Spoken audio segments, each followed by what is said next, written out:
I accepted the Bear Mountain posting because Tucson had started suffocating me. That's the short explanation. The full story is far more complicated. Back in March, Manuel Bravo ended up trapped beneath a forklift at the Avi's rental lot. His leg snapped in 2 spots. I was the one operating the machine. The inquiry dragged on for 6 weeks before concluding that I'd taken the corner too quickly near the piled tire stacks, that I hadn't paused for the spotter. Okay, and that Manuel never should have positioned himself there, but I still shouldn't have proceeded when I did. The majority of fault fell on me, not completely, but more than enough. After his release from the hospital, Manuel refused to speak with me. I made one attempt. He stared beyond me and muttered something about needing to attend physical therapy. That was the end of it. I stayed on at the yard for another month. No one confronted me openly, yet the shift boss quietly removed me from forklift duty. Instead, I drew inventory tallies and tire swapping, tasks kept inside, low-risk jobs. Soon I began jolting awake at 4 a.m., teeth grinding painfully, until I spotted the advertisement for a FireLookout post in the Hila National Forest. I submitted the form that same day. It was seasonal work, running May to September loan assignment. They required an unblemished history, and mine remained technically clean since the yard mishap had been classified as an accident rather than carelessness. I sent everything off and put it out of my mind. 2 weeks passed before the phone rang. District Ranger Naomi McCormack collected me from the Silver City Ranger Station one Tuesday morning in early May. She pulled up in a white Forest Service pickup, mud splattered halfway along the sides, rear bumper sporting a dent that seemed deliberate. I'd seen her only once, at the hearing interview. She'd posed roughly 10 questions, mostly probing whether I could cope with solitude, and if I had any ongoing medical needs that demanded frequent pharmacy visits. She never mentioned Tucson, never brought up Manuel. I assumed she either hadn't heard or simply wasn't interested. The route to Bear Mountain barely qualified as a road, more a rough trace someone had scratched into the slope ages ago and never maintained. We ascended through sharp-scented ponderosa pine, then into denser mixed conifers, and finally reached low-growing scrub that hugged the bare stone. Naomi stayed mostly silent behind the wheel. The truck lurched violently across gullies and jutting rocks. I kept one palm pressed against the overhead handle. "Do you get motion sickness easily?" she asked midway.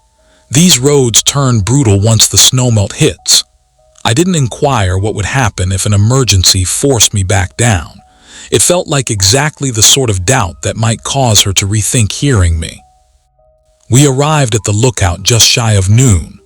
It stood atop a bare granite peak, encircled by open sky and only a handful of stunted trees that seemed to have surrendered any serious growth effort.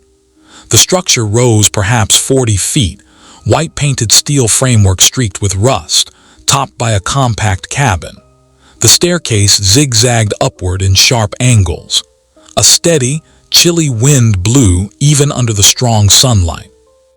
Naomi switched off the ignition. "All your supplies are already inside," she said. "Water gets dropped off every 2 weeks, advance radio notice. You handle your own meals between supply runs." "Okay."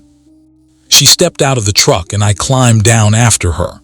My duffel contained the sum of what I'd packed: 2 extra outfits, a windbreaker, a used paperback I'd picked up from a little free library in Silver City, basic toiletries, and a notebook I'd likely leave untouched. Nothing more. The metal stairs clanged beneath our boots. Naomi led the way. I counted 48 steps, broken into 6 small platforms. The higher we climbed, the harder the wind pressed against us. When we finally reached the cabin door, it felt like the gusts were trying to knock me off balance. The interior turned out even smaller than I'd pictured, roughly 12 feet square. Glass on every wall, a slim cot pushed against the south side, a worktable holding a radio and a map sealed beneath clear plastic, a small propane burner, a noisy little refrigerator, shelves stocked with tins of food and cases of bottled water, and the fire fender positioned dead center. The whole place carried the scent of dust, aged timber, and a faint chemical trace I couldn't identify. Naomi gave me the rundown. Radio contact twice a day, 0800 and 1800. Weather entries every hour when fire danger is elevated, every 3 hours otherwise. Fire fender stays calibrated, never adjust the base. The instant you see smoke, report it right away with bearing and rough distance. Don't delay to verify. I nodded along. She continued. Close and secure the shutters whenever you step out or whenever wind exceeds 50 miles an hour. Propane supply should last 3 weeks if you use it sensibly. Rain barrel sits on the north side for washing only. Don't drink from it. Outhouse is 20 yards west down the stairs. Understood. She reached into her jacket, pulled out a laminated card and placed it on the desk. The print was small and neat. I scanned a few items. No personal vehicles past base camp. No alcohol while on shift. Log every wildlife sighting. Rules, she said. Study them, obey them. They're the sole reason I still allow people to staff these towers. That particular wording lingered in my mind. The sole reason, not simply one among several. Understood, I replied. She studied me for a brief moment, as though weighing whether to add anything further. She decided against it. Instead, she adjusted her cap and moved toward the exit. You'll manage fine as long as you stay focused and handle the work. That's the entire position. Yes, ma'am. She descended the stairs without a backward glance. I remained by the window and watched her climb into the truck, swing it around and vanish down the track. The engine noise died away quickly. After that, only the wind remained. I lingered at the glass longer than necessary. The panorama stretched endlessly, ridgelines folding into valleys, swaths of green blending into gray, reaching clear to the horizon. No pavement, no structures, no other human presence. This was meant to be a fresh start, or so I'd convinced myself. Escape Tucson, leave the rental yard behind, pass a summer performing straightforward, worthwhile tasks, scan for smoke, record the weather, stay quiet and out of trouble. I lifted the laminated card again and read every line carefully. Most points seemed reasonable. A few struck me as unusually precise. No food scraps left outside approved bins. No unscheduled trips down without prior radio approval. Keep all logs perfectly accurate at all times. I returned the card to the desk and began familiarizing myself with the space in earnest. I opened the cupboards. The canned goods were basic: beans, chili, assorted soups, canned peaches. The propane stove featured 2 burners. A fresh box of matches rested in the drawer below. Inside the fridge, I found a gallon of milk nearing its 4-day expiration, 1 stick of butter, and a half-empty jar of pickles. Each window had exterior shutters, hinged at the top and propped open by metal hooks. I released the latch on one of the east-facing shutters to test the mechanism.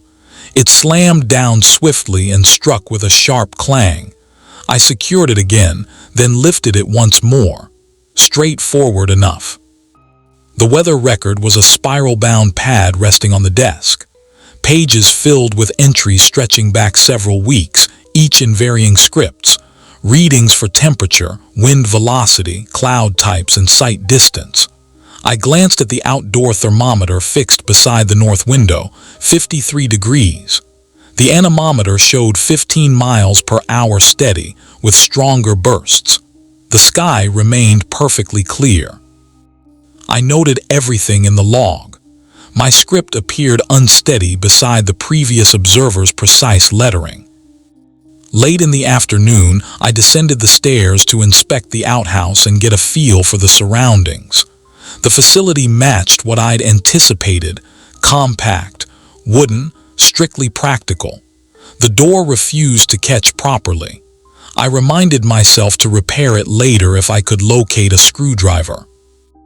On the climb back up, something caught my eye on the third tread from the bottom. A coin, shiny and unscratched, roughly the diameter of $1 but noticeably lighter. I bent down and retrieved it. Raised lettering circled the rim: Sunset Arcade. At the middle sat a cartoonish sun sporting a silly, toothy smile. The reverse side was plain metal, unmarked. I remained crouched there, turning it over, puzzling out its presence. Naomi couldn't have dropped it. I would have heard the metallic clink against the steel steps during our ascent. No gust of wind could have lifted it from below and deposited it so neatly flat. That left only one explanation. Another person had visited recently. Perhaps the lookout before me. Or perhaps Naomi had placed it deliberately as a small test, to see whether I'd report it over the radio, keep it, or ignore it entirely.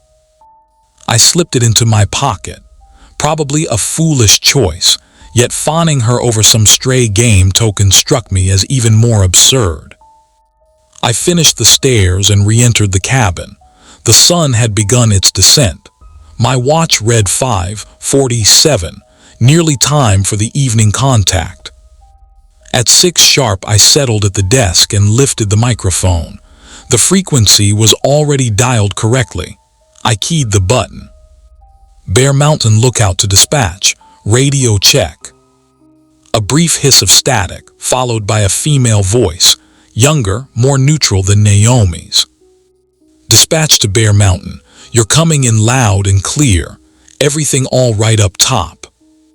All good, copy that, stay alert. The connection dropped silent. I replaced the mic and stared at the set for a moment. That concluded it, my initial formal exchange. No request for identification. No additional questions. I warmed a tin of chili over the burner and ate standing at the west window, observing the ridges shift from orange to deep violet as daylight faded. The wind refused to ease. It produced a steady, low drumming against the closed shutters. I repeated to myself that everything felt normal, ordinary first-day nerves. Fresh environment, unfamiliar duties, altered schedule. The coin carried no significance. Naomi's choice of words held no hidden weight. The regulations were simply regulations. I finished eating, rinsed the pot using water from the outside barrel. My fingers turned icy almost instantly, dried them on my pants and stepped back inside. With the sun gone, the small room seemed to shrink further. I dropped onto the cot and fished the coin from my pocket, flipping it between my fingers several times. Sunset Arcade. Whether it referred to an actual location or was pure invention, I had no idea. I placed it beside the laminated rules sheet on the desk and stretched out, boots still laced. The wind continued its relentless song. I lay there, eyes fixed on the blackness crowding the glass panes. This was intended to be uncomplicated. I was still on the bed when the radio suddenly activated. 11:17 p.m. I confirmed the time immediately afterward. The noise cut through the stillness, a distinct mechanical clack as the relay engaged, then faint static, and finally a voice. Station 0 to Bear Mountain Lookout. I bolted upright. The tone sounded composed, official, identical to the dispatcher's earlier delivery. Bear Mountain, please acknowledge your present position and condition. I stared at the unit. The red transmit lamp stayed dark, only the green power light glowed. No one was scheduled to reach out at 11:17. Contacts occurred solely at 800 and 1800, nothing else. The voice paused, waiting calmly. I swung my feet to the floor and crossed the short distance in 3 strides. My fingers closed around the microphone handle, standard response. When called, you reply. Then I halted. My gaze fell to Naomi's laminated card. The bullet points stood out in stark black type. I'd reviewed them twice before, but now I skimmed again more urgently. Third item from the top, non-scheduled radio contact. Engage mute and await verification procedure. I released the mic. My left hand moved instead to the small toggle switch on the radio's side. I flicked it downward. The static vanished instantly. Absolute silence filled the cabin. That was the moment the thumping began. Thumping. A single firm strike from directly beneath the floor. Not especially loud, yet heavy and deliberate, as though delivered with an open palm against the underside of the planks. I retreated a step from the desk. Thumping. Same location again, I estimated, perhaps 10 feet from where I stood. The impact resonated upward through the boards and into my soles. Thump even intervals, unvarying. My breathing began to match the rhythm unconsciously. My ribcage felt constricted. I glanced at my watch, 11:18. The pattern persisted. Slow, controlled cadence, not erratic in the slightest. Almost heartbeat-like, yet far too intentional, too precise. The entire tower structure seemed to vibrate with it faintly. When I brushed the desk edge, I could sense the tremor in the wood. I considered moving to a window and peering downward. I stayed put. Instead, I forced myself to count aloud in my head. 1, 2, 3. Back in Tucson, whenever an issue arose, I addressed it. That was the role. Strange sound from the forklift. Shut it down and inspect. Low tire, pull it, patch, or replace. Manuel used to tease that I couldn't walk away from a malfunction even if someone offered cash to ignore it. He said exactly that the week before the incident. We'd been swapping a set of Michelin all seasons when one lug stripped.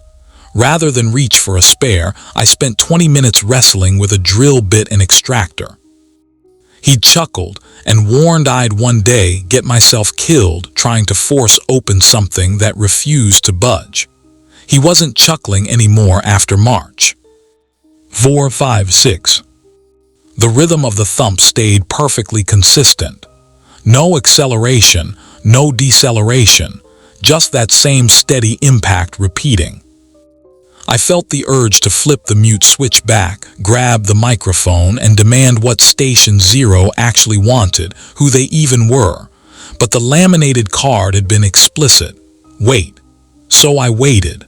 My jaw ached from clenching. I forced it to relax. 7, 8. The coin remained on the desk beside the rules sheet.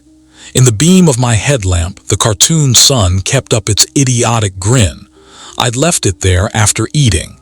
Now I snatched it up and jammed it back into my pocket. No clear reason, just didn't want it sitting out in plain view anymore. 9. The thumping ceased. I held still for another half-minute. Silence, apart from the wind scraping lightly across the shutters. I glanced at my watch again. 11:27, 9 minutes total, close enough. My fingers hovered above the mute toggle. Part of me didn't want to lift it, didn't want whatever might follow. But standing frozen felt worse than whatever came next. I flicked the switch upward. Static hissed back into the room. Then my own voice emerged from the speaker. Bear Mountain lookout. Location confirmed. Routine status check. No smoke detected. No visitors present. Weather remains clear. My gut lurched. That was me. Precisely my voice. The same even delivery I'd used during the 6 o'clock check-in with dispatch. The same wording. Except I hadn't spoken those words tonight. The broadcast ended abruptly. Static returned, then dead air. I stared at the radio. The green power lamp glowed steadily. No red transmit light. No second message. I probably stood motionless for a full 2 minutes, just breathing, braced for more. My knees felt rubbery, unsteady. Nothing followed. I lowered myself into the desk chair. It groaned under my weight. I kept my hands off the mic, off everything, just sat. Eventually, I switched off the headlamp and let the darkness close in. The small room grew colder. I tugged my jacket closer around me. My thoughts kept circling, trying to force logic onto what had happened. Equipment glitch, some looped recording, maybe dispatch running an unannounced test, but dispatch hadn't sounded like me, and I certainly hadn't filed that report this evening.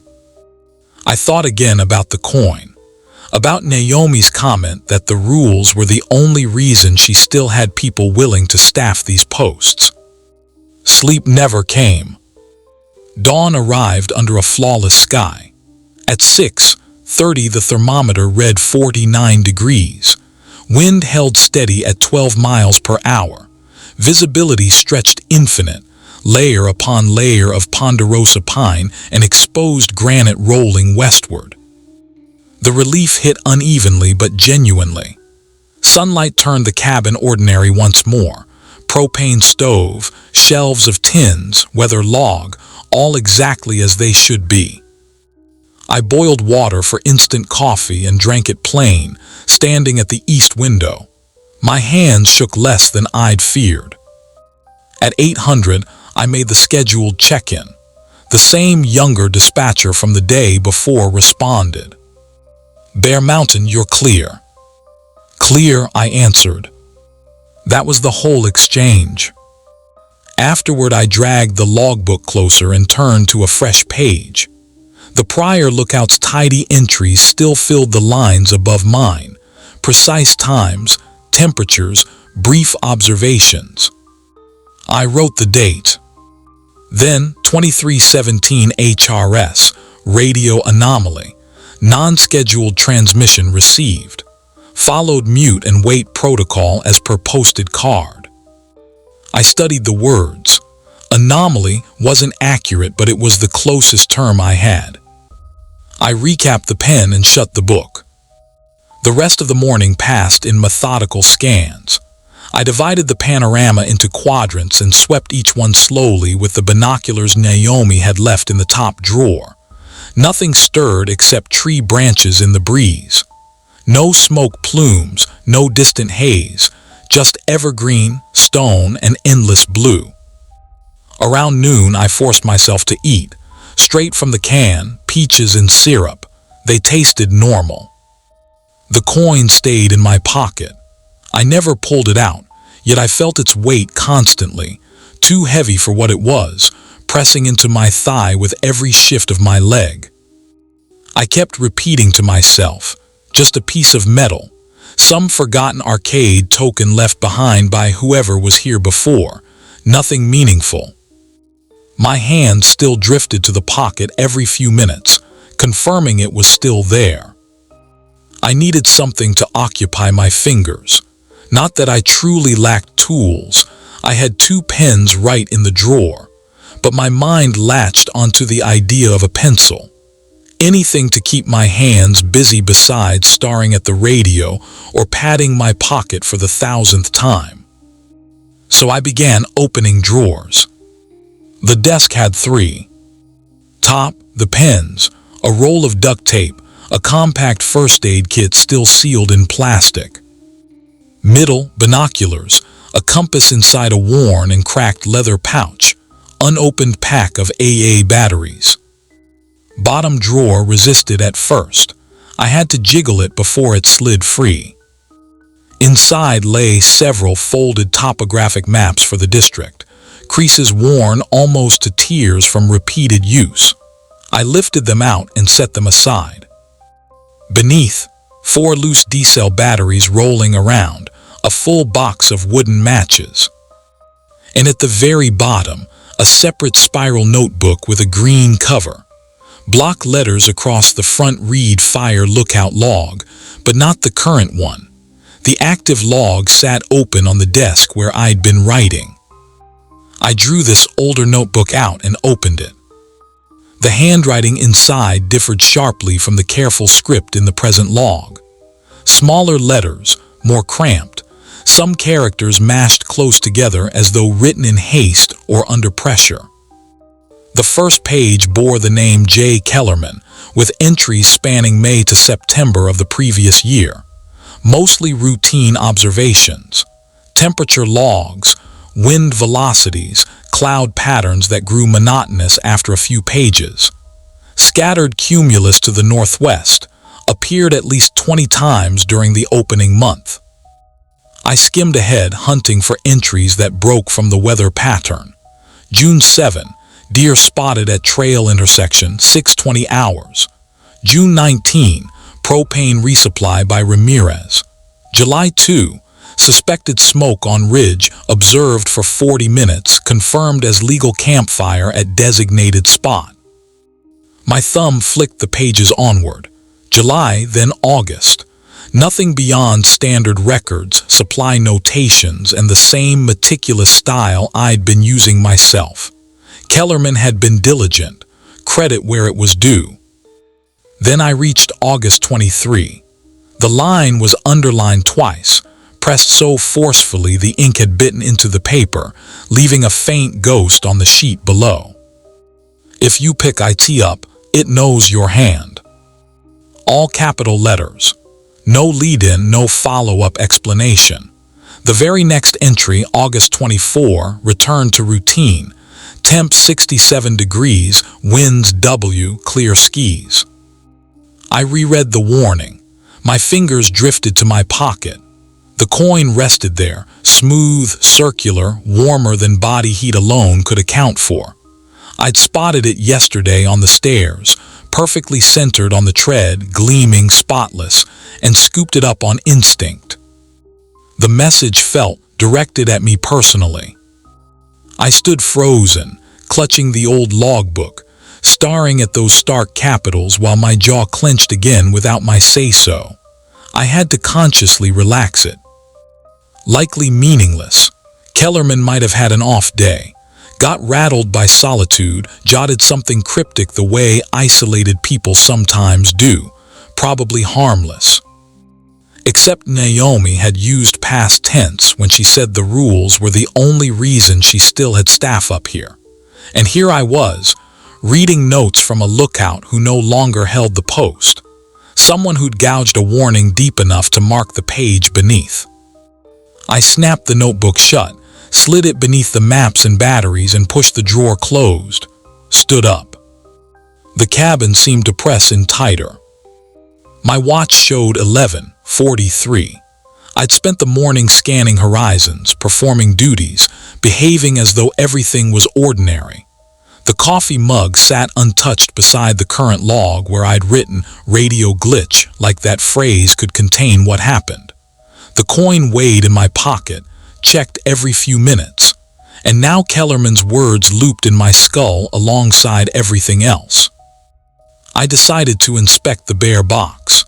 Naomi had pointed it out during the briefing, metal storage locker near the tower base for anything that might draw wildlife.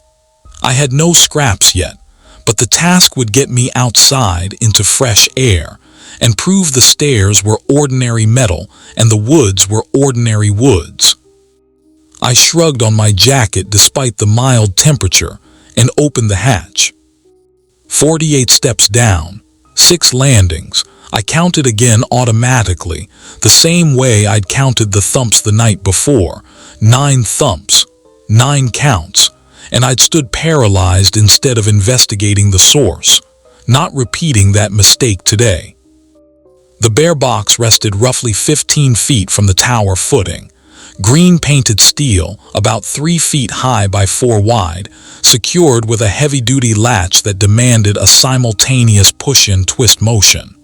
Bear-proof in theory, manageable for a human with practice. I had none. It took 3 attempts before the mechanism released. The lid rose with a reluctant creak.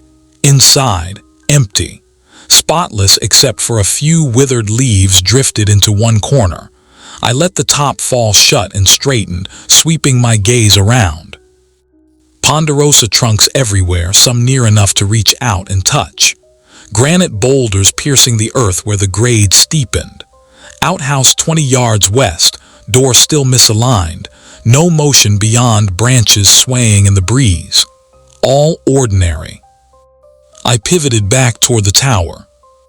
That's when I noticed it. On the third step from the bottom, exactly where the coin had lain yesterday, a foil-wrapped burrito rested on the tread. The sort you'd buy at a convenience store or pack from home. It sat there undisturbed, and from the slightly parted foil at one end, thin steam curled upward. Warm, fresh. For 2 heartbeats, pure relief surged through me so fiercely my legs threatened to buckle. A passerby, a hiker had passed through, left a gift. Perfectly normal human contact. Perhaps they'd knocked below and I hadn't heard from inside. Perhaps they lingered nearby. I could shout, exchange words, verify the world still followed everyday rules. I approached. The burrito radiated heat. I could see the faint shimmer in the shadowed space beneath the tower frame. Flour tortilla wrapped snug, foil pinched neatly at both ends, prepared very recently. "Hello," my voice came out thinner than intended, swallowed by the open air. No reply, only wind moving through the pines. I stepped onto the tread and lifted it, still warm against my palms, substantial, undeniably real. The relief kept pouring in because this made sense. A trail user, someone who'd learned a new lookout was stationed here and decided to show kindness. I'd read about such gestures, trail magic, spontaneous generosity left in the wilderness. I carried it up one more step, already planning to take it inside, eat it for lunch, and stretch the canned soup to dinner. My boot landed on the second tread. Then rule number 2 slammed back into my mind like a spring-loaded trap. No consumption of food from unidentified origins. Report it and discard according to procedure. I froze right there on the second step, the burrito cradled in both hands. It stayed warm, ordinary, perfectly reasonable. Except Naomi had included that exact rule on the laminated card for a purpose. The same purpose behind the mutend weight instructions. The same reason Kellerman had scrawled his warning in block capitals and scored the underlines deep enough to leave marks on the following page. I stared down at the foil package. My thumbs had already pressed small hollows into the surface. If you pick it up, it knows your hand. I pivoted, retraced the 2 steps downward, and set the burrito precisely back on the third tread, careful placement, as though the exact position carried importance. Then I turned and headed directly for the tower stairs without glancing behind me. 48 steps up. This time I didn't count, I simply climbed. Inside, I dropped the hatch shut and slid the heavy bolt home. The metallic thud rang through the confined space. I'd never secured it before, hadn't even considered it, but now the action felt essential. A solid boundary, something I could enforce. I stood there, breathing harder than the ascent justified, eyes fixed on the locked hatch. The brief wave of relief had vanished entirely. It had lasted perhaps half a minute, just long enough for me to feel foolish for craving it so desperately. Now the quiet pressed in thicker than before. I moved to the west window and peered downward. From this vantage, the bottom steps were partially visible. By leaning my forehead against the glass, I could make out the burrito still resting there, a small, gleaming rectangle of foil against the dark tread. No one approached to retrieve it. No hiker stepped from the tree line to claim what they'd left. No motion whatsoever beyond the wind rustling through the branches, exactly as it had since my arrival. The tower remained silent. No thuds, no faint tremors. Merely 40 feet of steel lattice and wooden cabin perched there, quiet, motionless, waiting. That was the sensation. Something had extended an invitation, and I'd come within a breath of accepting. Now it simply waited to see my next move. I pulled away from the window and dropped into the desk chair. My hands trembled slightly, not violently, just enough to register. The active logbook lay open to last night's entry. Radio glitch 2317 HRS, non-scheduled transmission. Followed mute protocol per card. I ought to record the burrito as well. Unknown food item located and left undisturbed. Standard procedure. But I left the pen untouched. I sat motionless while noon slipped past, watching shadows creep across the floorboards. With each passing minute, the coin in my pocket seemed to gain weight. I remained at the desk, eyes on my watch as the minute hand edged beyond 2:00. The burrito continued to sit on the third step. I checked the window twice in the previous hour. Both times the foil flashed in the sunlight. My palms rested flat on the laminated map covering the desk surface. At precisely 2:13, in the dead center of an ordinary afternoon when nothing ought to occur, my right hand lifted. Not a spasm, a deliberate full extension toward the binoculars positioned beside the radio. I hadn't consciously chosen the action. My fingers simply moved. I lifted them. The familiar heft settled into my grip. Black rubber coating worn glossy where previous thumbs had pressed for countless seasons. I raised them to my eyes and pointed south before the rational part of my brain could catch up. The ridge leaped into razor-sharp detail, almost unnaturally crisp, as though the lenses had been polished to perfection. The air stripped of every particle, or the miles themselves had been compressed. Individual pine needles stood out. Bark patterns were vivid. The shadows beneath the trees stretched long, black, and incorrect. They drifted uphill, sliding against the direction of sunlight rather than swaying with it. The earth beneath appeared to shift, the entire slope undulating under the stationary trunks. My stomach twisted in a way it shouldn't. The taste of lunchtime peaches rose in my throat. Then I spotted the figure. Yellow Nomex shirt. Standard fire crew issue. Positioned between two ponderosas, perhaps 300 yards distant, facing the tower directly. Completely motionless. No lean, no weight transfer, arms hanging straight at the sides, posed. The face remained obscured by distance and shadow, but the shirt glowed bright yellow, sleeves rolled neatly to the elbows. Spotless. The person made no gesture, no wave, nothing a legitimate hiker would do upon noticing binoculars trained on them from a lookout tower. I jerked the binoculars away. My hands shook, the rubber grip felt slick with sweat. I slammed them onto the desk and forced myself to scan the ridge with naked eyes. Nothing, no yellow shirt, no figure. Only trees, stone, and shadows resting exactly where mid-afternoon shadows belong. Static normal. I stood. The chair legs scraped harshly across the planks. I didn't care. My chest felt constricted, breaths coming too shallow and too quick. I needed to speak to someone tangible, someone seated at a desk in Silver City wearing a headset and living an ordinary shift. I snatched the microphone and depressed the button without pausing to consider protocol. Silver City Dispatch, this is Bear Mountain. Static crackled for 3 long seconds. Then the younger woman's voice returned, the same one from the morning checks. Ruby, I guessed, though I didn't know her surname. Bear Mountain, go ahead. I've got a possible unauthorized person on the South Ridge, approximately 300 yards out. Individual wearing fire crew gear, yellow Nomex shirt. They were simply standing there. Pause. I waited longer than seemed reasonable. Bear Mountain, she replied. "Can you verify your current observation?"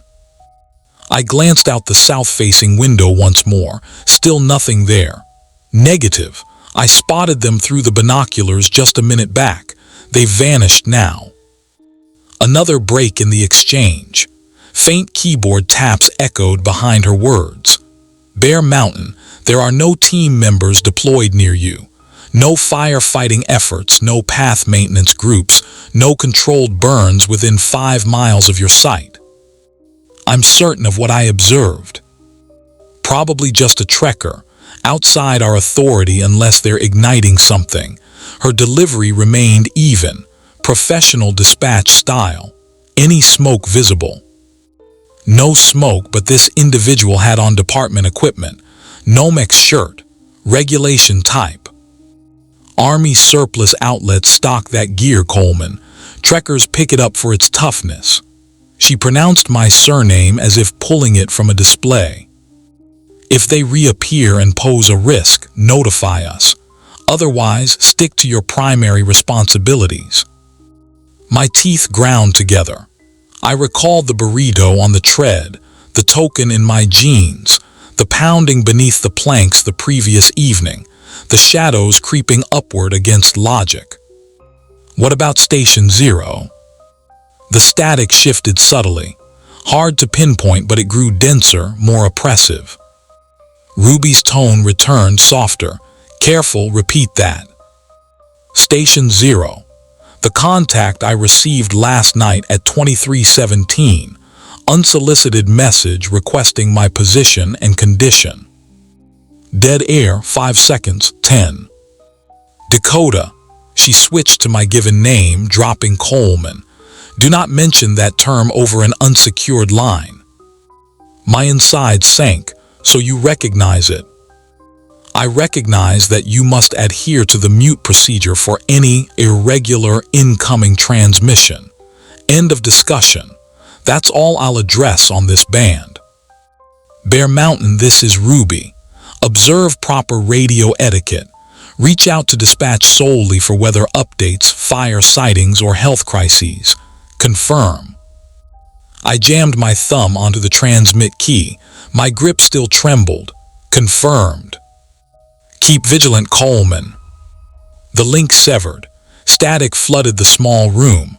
I toggled the mute downward, silencing it completely. I set the microphone back gently, as if it were fragile.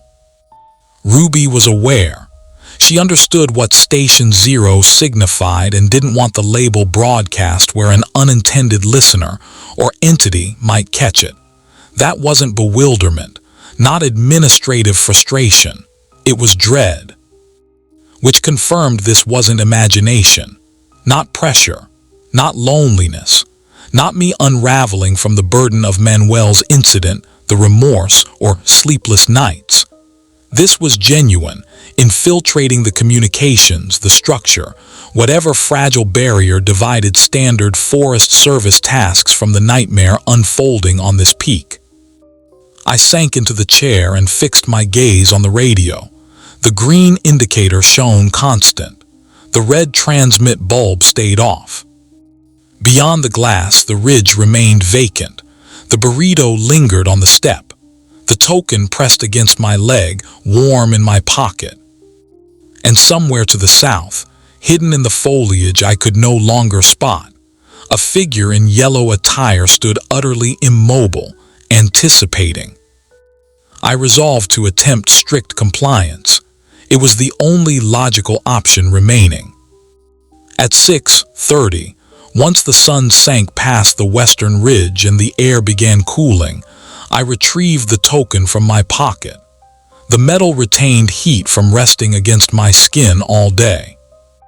I located a roll of duct tape in the upper desk drawer, the same one containing the pens and medical supplies, and ripped off a piece roughly 4 inches in length. The adhesive tore with a sharp noise that resonated louder than expected in the confined space. I flattened the token against the sealed map on the desk, cartoon sun inverted, and looped the tape over it twice. Then I lifted the bundle from the surface and dropped to my knees beside the propane burner. The burner rested along the east wall atop a steel catch pan. I stretched out prone on the floor and extended my arm beneath, toward the rear corner where the panel joined the base. I wedged the taped token as deeply as possible. It adhered to the planks. I withdrew my arm. Dust clung to my fingers. My shoulder grazed the burner's support on the retreat. There, concealed, difficult to access, I reasoned that out of sight and reach might disrupt whatever Kellerman's alert implied. If you pick it up, it knows your hand. Well, I no longer grasped it. I rose and dusted off my shirt and pants. My grip felt more stable than it had throughout the afternoon. Next, I inspected the entry hatch. I moved to the room center, where the wooden panel lay level with the flooring. Hinges on the north edge, sturdy iron bolt on the south. I'd engaged the bolt that morning after discovering the burrito. Now I knelt and tested it, pressing downward to ensure full insertion into the mount. It held firm. I tugged the handle upward regardless, verifying the panel remained immovable, securely fastened. Afterward, I organized my belongings near the bunk. I dragged my duffel from beneath the slim mattress and opened the zipper, removing my extra shirt, extra trousers, windbreaker, and the paperback thriller about an investigator I'd snagged in Silver City but hadn't cracked yet. I folded the garments and piled them on the floor beside the bed's steel supports. The windbreaker topped the stack. The novel went onto the desk beside the active logbook. Everything positioned properly, tidy, managed. I closed the duffel and pushed it back under the bed. Then I settled at the desk and turned the logbook to a blank sheet. I printed the date at the header in deliberate block letters, avoiding my typical looping script. I documented the 1800 radio exchange as punctual, signal strong, Ruby handling dispatch. I entered the temperature at 1800 hours, 51 degrees. Wind velocity, 10 mph consistent from northwest. Visibility, outstanding. Cloud presence, 0%. I omitted any mention of the figure in the yellow Nomex shirt on the southern ridge. I left out details about Station Zero or Ruby's caution against uttering that term over unsecured frequencies. At 9:00 p.m., a weather notation was due in the log. Peak fire danger period required entries every hour. I intended to make it precisely on schedule, no sooner, no later. Adhere to the timetable, obey the guidelines. That was my intention. I had supper at 7:15. Tinned beef stew warmed over the propane burner. Consumed while positioned at the north-facing window, observing the ridges shift to violet under the fatting sky. I cleaned the pot using the outdoor rain catchment, fingers turning icy in the chilly liquid, identical to prior occasions. I returned indoors, wiped the vessel dry with a cloth from the storage rack, and replaced it atop the burner. My watch displayed 7:43. I settled at the desk and bided my time. At 8:57, I drew the logbook nearer and removed the pen's cap, prepared to jot the 9:00 p.m. record the instant my watch advanced. Precisely at 9:00 p.m., the entry signal chimed once from beneath. I went rigid, pen gripped, logbook spread open, frame immobilized. The chime was affixed somewhere along the lower tower structure. I'd never laid eyes on it directly, but its presence was evident from the braided cord dangling beside the cabin's entry panel. A person at ground level could tug it to alert the observer. The observer could respond by sounding it in return, routine method for guests or crises when wireless links failed. The tone rose through the planks, A solitary, distinct peel, perhaps bronze or steel, substantial in weight. It echoed briefly before dissolving into the breeze. I remained still. I held the pen suspended above the log sheet, tracking the second-hand slow progression on my watch. Half a minute elapsed. Then the chime sounded anew. This instance felt nearer, not amplified, but more proximate, as if originating from a shifted spot, as though an individual had ascended a platform between the initial toll and this one, gauging the cord's tension during the climb. I placed the pen aside with caution. My fingers threatened to quiver, but I suppressed it. The sealed rules sheet rested immediately adjacent to the logbook. I'd reviewed it repeatedly since Naomi deposited it on the desk during my arrival. Now I skimmed it, gaze leaping to the fifth directive. Unsolicited entry alerts. Refrain from responding. Document during subsequent routine contact. Crystal clear, no return chime, no lifting the panel. Simply endure and inform Ruby at the 800 exchange come morning. Yet beneath that straightforwardness lurked the familiar impulse. The remorse lodged in my torso since March, when I cornered the forklift prematurely, ignored Manuel's cue, registered the impact in collapsing stacks, and heard Manuel's cries. The drive that activated whenever trouble arose, charge ahead, remedy it swiftly, no hesitation, no reflection, simply act. An individual might be injured, perhaps a slip on the treads, maybe a wanderer with a sprained joint who staggered to the tower seeking aid, possibly Naomi returning to evaluate me after my radio reference to Station 0 prompted Ruby's order to cease mentioning it. I rose, the seat dragged rearward with a rasp. The signal cord dangled by the entry panel. Coarse, twisted fiber threaded through a metal loop fastened to an overhead support. I traversed the room in 4 strides, my fingers extended toward the cord. I halted, digits mere centimeters from the weave. Kellerman's phrase resurfaced, "If you pick it up, it knows your hand." I'd already seized the token, already lifted the burrito. Even after replacing it, if I clutched this cord, if I told the chime, what might recognize? I retracted my fingers. I lowered myself to the planks right there, spine to the wall beside the panel, limbs extended ahead. I thrust my palms beneath my thighs and bore down, trapping them. The compulsion to seize the cord persisted. It burned in my sternum, intense and constricting. The identical sensation from the Avi's lot when I noticed the stack teetering and realized I should halt, yet my boot already depressed the accelerator to evade. The same as it struck whenever I pictured Manuel in rehab, reconstructing his joint, ignoring my attempts to connect. I endured it. I tallied my inhalations, 4 counts in, 4 out. The chime skipped a third peal. In its place, an aroma wafted upward through the planks. Heated flatbread, seared protein, oozing dairy.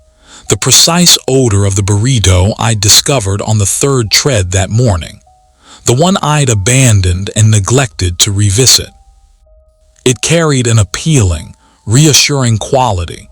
The sort signaling that somebody had invested effort to prepare a meal and encase it while steaming. I maintained my rhythm, 4 in, 4 out. Then the odor altered. Identical base, but now acidic, decayed, as if the filling had baked under sunlight for days, the wrap had mildewed, and the wrapper had trapped it all to sour. I retched. I yanked my shirt collar over my nostrils and lips, kept my palms secured under my legs, and avoided approaching the panel. The scent ebbed and flowed, pleasant to foul, new to rancid. It alternated roughly every 10 seconds, leaving me unable to discern the authentic version. Then the radio activated unprompted. No mechanical engagement this round. No circuit closure. merely the interference swelling from quietude, seamless and abrupt, akin to a knob being rotated. I glanced across the room toward the desk. The green operational indicator shone. The silence toggle remained engaged. I'd kept it muted since the afternoon conversation with Ruby.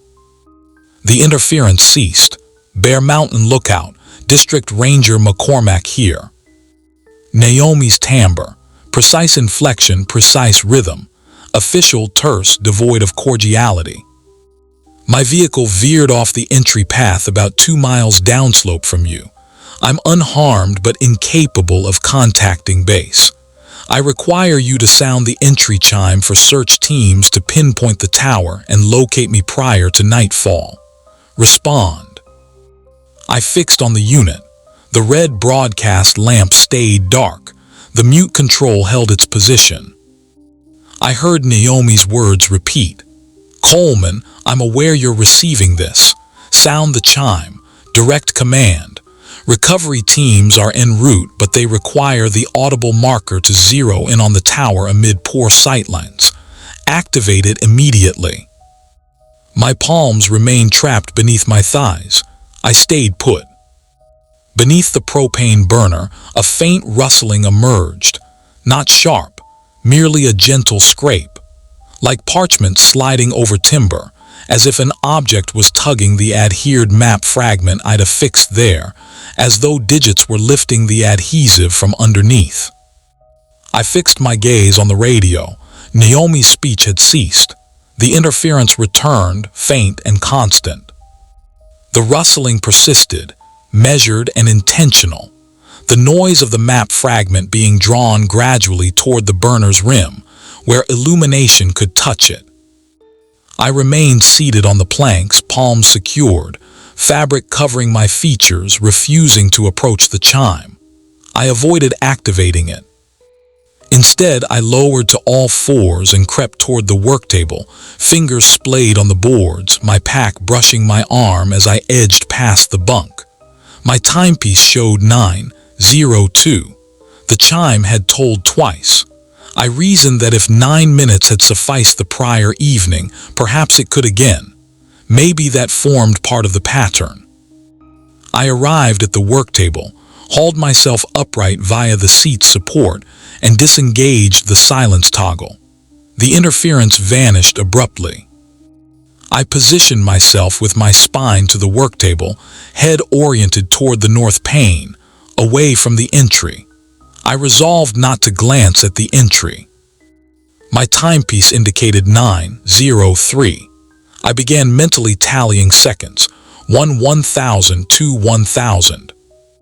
That was my focus, simply tally. The pounding commenced at 9:04. This round it originated directly beneath the entry panel, not dispersed through the room as before, more forceful as well.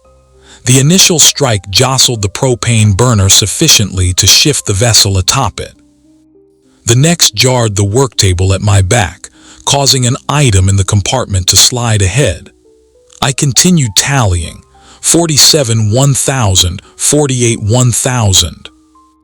The structure's beams creaked, not a breeze-induced hum, but genuine structural strain, the sort audible when a framework shifts improperly or a load-bearing element bears excessive load. Each strike intensified the creak. The planks trembled under my limbs. My molars chattered unless I tightened my bite. I held my focus on the north pane.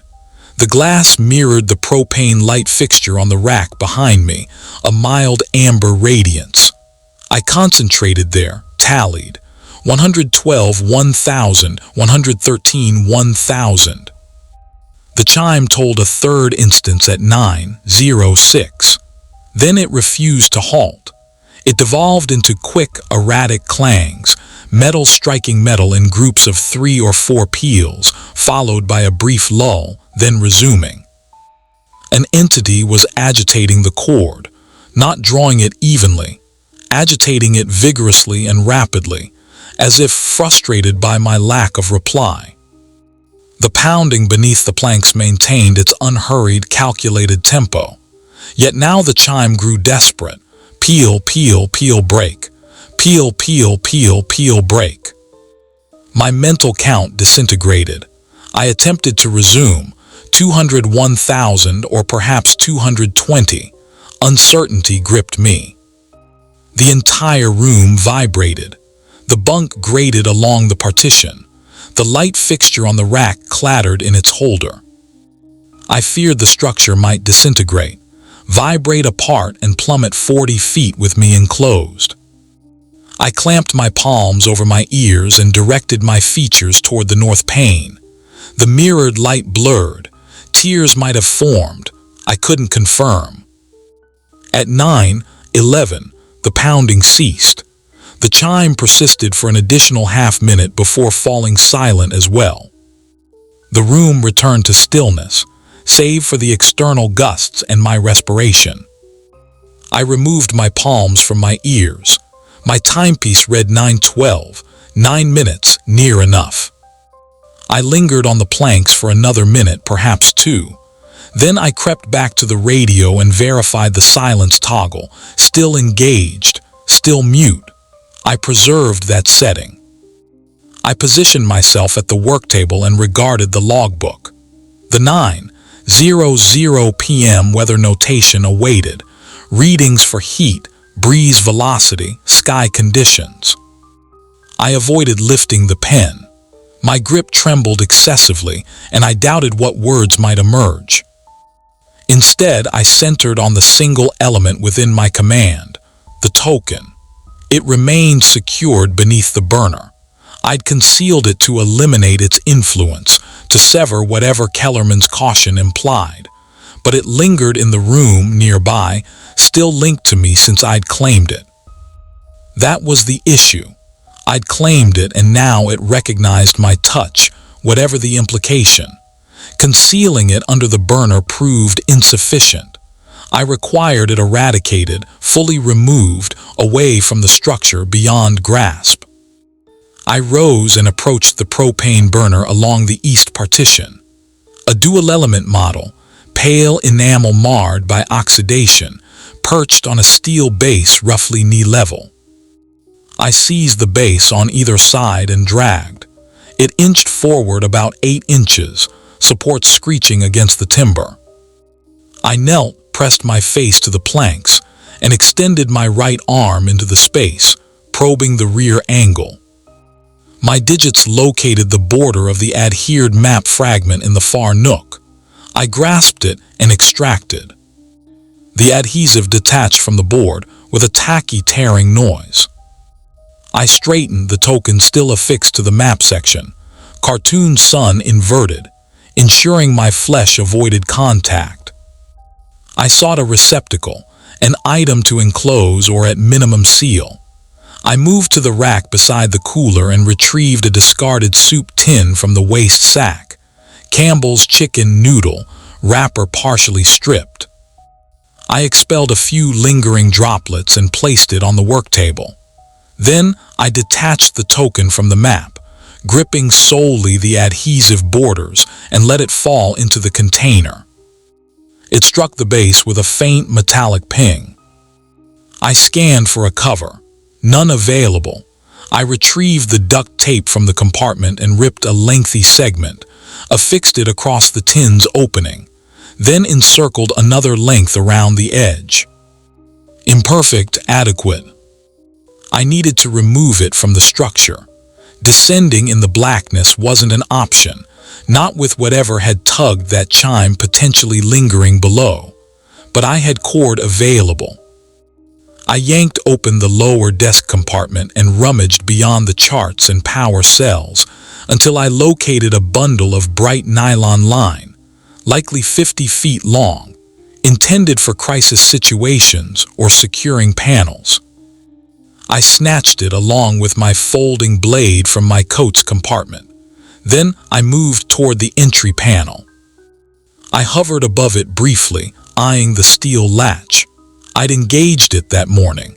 Sliding that bar had seemed like the wisest move since my arrival. Now I prepared to disengage it. My fingers didn't tremble. That caught me off guard. I'd expected unsteadiness, but taking action, resolving an issue, always grounded me, even when it defied logic.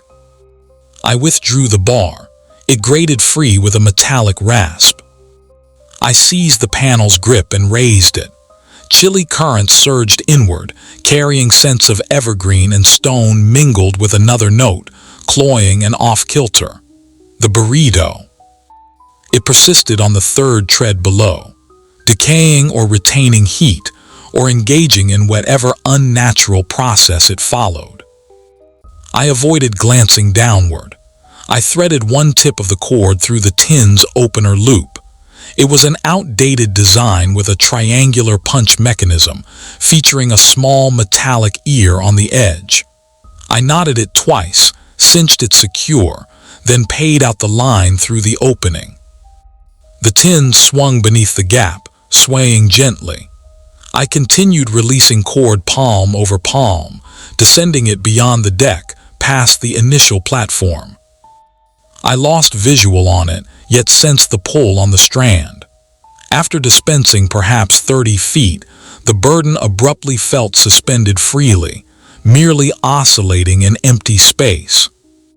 I extracted my folding blade, extended the edge, and cut through the line. It severed on the third pass. The strain vanished. I detected the tin's fall, a distant rolling noise, followed by a crisp impact as it struck stone far below. Then silence. I held for 10 seconds, 20. No chime sounded. No pounding resumed. The aroma transformed. The unnatural, sugary burrito odor dissipated rapidly, overtaken by crisp, frigid peak atmosphere, just gusts and conifer. Ordinary. I sealed the panel and re-engaged the bar. Then I nudged the burner back to the partition, rewound the severed cord, and stowed it in the compartment. My grip remained firm. I returned to the work table and spread the logbook. 9:43 p.m. I entered the date, the hour, and heat level, 48 degrees. Breeze. NW8 mph, sightline superb, sky opacity 0%. My lettering appeared standard. I shut the volume. Rest evaded me. I reclined on the bunk with my windbreaker layered and footwear still fastened, fixated on the overhead. The room held its hush. No tolls, no strikes, no wireless broadcasts. At some stage, I must have drifted off, as my lids parted to morning haze filtering through the east pane. I rose, drew my windbreaker closer, and approached the work table. The radio's green indicator persisted. Silence toggle still activated. I switched it off. Interference resumed. I delayed until precisely 8:00 a.m., then activated the transmitter. Silver City Dispatch. Bear Mountain lookout here. Signal verification. Ruby's tone responded after 2 seconds. Bear Mountain, proceed. I inhaled deeply, requesting urgent replacement, unusual occurrences on site, irregular alerts, require extraction team. Quiet 5 seconds, 10. Specify unusual occurrences, Coleman. I omitted Station 0, recalling her advisory. Entry alerts post-sunset, noises beneath the framework, adhered to silence procedure as listed but replacement essential. Further quiet, then understood, hold. The hiss lingered for about 3 minutes, then a fresh voice emerged. Bear Mountain, McCormack speaking, current condition. Stable, unharmed but descent required. Received, en route with assistance, arrival in 2 hours, remain in position, verify. Verified. Adhere to routine verifications, McCormack signing off. I lingered at the work table, brewed coffee, consumed a tin of pears, recorded the 800 weather, heat 51, breeze absent, heavens unobscured. At 10:23, engine rumble reached me. From the west pane, I observed Naomi's pale vehicle navigating the final bend, trailed by a forest green service truck. They halted at the footing. 3 figures emerged, Naomi plus 2 in operational uniforms. One a large man with facial hair around 40, the other a younger female with ebony coiled locks in a plait. I raised the panel and positioned at the stair summit. Naomi ascended initially. She gained the deck and assessed me, her expression neutral, inscrutable. "You intact?" "Yes." She entered the room. The pair trailed. The bearded individual inclined his head. Dylan Bates, crew chief. The woman offered a brief gesture. Julie Johnson, woodland specialist. Naomi approached the work table and lifted the logbook. She paged through, nodding my radio anomaly record, reviewed the atmospheric entries. Then she extracted Kellerman's prior volume from the lower compartment, located the August 23 notation, and scanned it impassively. "If you pick it up, it knows your hand." She faced me. "What did you retrieve?" "A token on the treads, initial day. Its current location. Discarded last evening from the structure." Dylan inspected the panes, the covers, the burner. Julie lingered near the entry, observing me. Naomi secured both volumes and placed them on the surface. "You claimed I veered off the path," I mentioned. "During transport, you described sliding off during a march return descent." Naomi's gaze sharpened. "I never stated that." "You did. You mentioned the path worsens, and you once lost control heading back." "Coleman, I've never deviated from this route, traversed it 60 times. My core chilled. I'd recalled her words distinctly, yet her demeanor insisted otherwise. "Indicate the discard site," she directed. We descended the treads, the quartet. I guided to the tower base and gestured toward the zone beneath the deck, roughly 15 feet distant, where I estimated the tin's landing. Dylan and Julie fanned out, scouring the terrain, boulders, undergrowth. I joined. We combed for 20 minutes. Nothing, no container, no line, no frayed yellow nylon remnant dangling from the deck.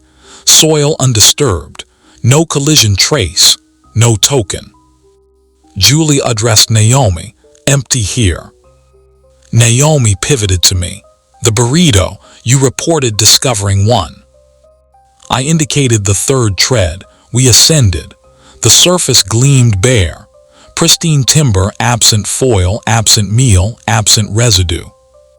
Naomi instructed Dylan and Julie to examine the framework and supports. They retreated and initiated a boundary review. Naomi remained with me on the deck. "You're descending," she declared, relieved from assignment immediately. "I'm certain of my observations. I accept you perceived elements, but continuation here is denied." She regarded me, her delivery easing marginally. "You've endured significant strain, the March event, Manuel. You sought refuge here from that, yet it pursued. Such patterns occur." "This exceeded strain." "Possibly, but descent remains mandatory." She motioned toward the interior. "Gather your items." I entered and loaded my pack. 2 tops, trousers, windbreaker, the unread thriller. 3 minutes sufficed. Upon exit, Dylan and Julie had regrouped below. Dylan shouted upward, "Framework stable, no issues." Naomi transported me downslope in her vehicle. Dylan and Julie tailed in theirs. Silence dominated. Upon arrival at the Silver City outpost, Naomi escorted me indoors and seated me outside her workspace. She placed a call. I overheard phrases, unsanctioned broadcasts, potential pressure-induced visions, mental assessment advised. She emerged after 20 minutes, extending a document. Administrative suspension until review. Ruby submitted a formal account. Expect contact within 2 days for arrangement. I'm sane. No accusations of instability, but your accounts lack corroboration, and symptoms suggest severe tension reaction. Standard measures. I accepted the sheet. She conveyed me to a roadside inn and covered 3 nights, then departed. I perched on the inn mattress, pack on the carpet, report on the side table. My grip held firm. That stung most. Stability had returned since discarding the token, since addressing the flaw. Yet no resolution had occurred. I'd merely confirmed distrust in my own grasp, distrust in what it seized or released, or its response when prompted next. The token had vanished, but Kellerman's alert proved accurate. It recognized my touch, and now that marked my file, indelible. I reclined on the mattress, eyes on the overhead. The space reeked of disinfectant and worn rug. Beyond, roadway drone persisted. I shut my lids, slumber escaped.